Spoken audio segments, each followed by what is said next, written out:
être très très bref, compte tenu de l'heure et des problèmes de circulation qu'il peut y avoir. Donc, je crois qu'on peut remercier M. Deroubaix qui, quand il a commencé, a bien rappelé les valeurs qui fondent tout ce que nous avons vu aujourd'hui et qui fait que si on ne les met pas en œuvre, ben, on a peu de chance de faire marcher les choses dans le bon sens. Et la première valeur, ce sont les, enfin, dans les 4 valeurs qu'il a rappelées, c'était la première, les valeurs universelles. Il les a citées et j'ai entendu une réponse à ces valeurs universelles dans la bouche de M. Breton qui nous a parlé de mesures universelles.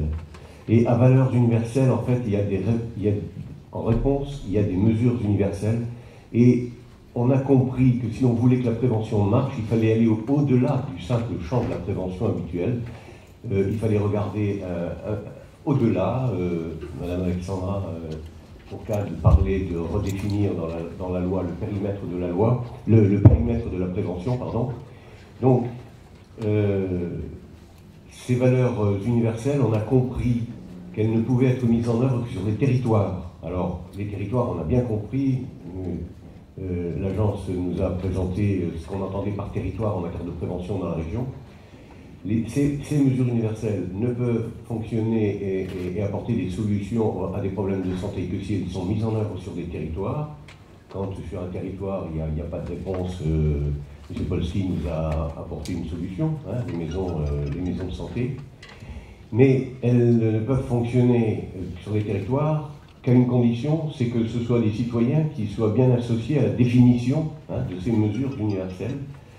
Donc, je vais conclure avec ça, si vous voulez, que si on veut que le système de prévention change, il faut impérativement que les citoyens, donc les représentants des citoyens, ceux qui sont atteints de maladies, donc qui sont des patients, des usagers, qui sont bénévoles dans des associations, soient vraiment associés à la gestion de ces mesures et associés à la gouvernance.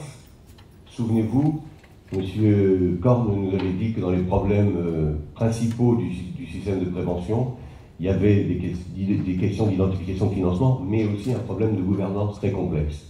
Alors si on veut que tout fonctionne, il faut une gouvernance qui fonctionne mieux. La gouvernance fonctionnera mieux si les patients sont étroitement associés et participent aux décisions.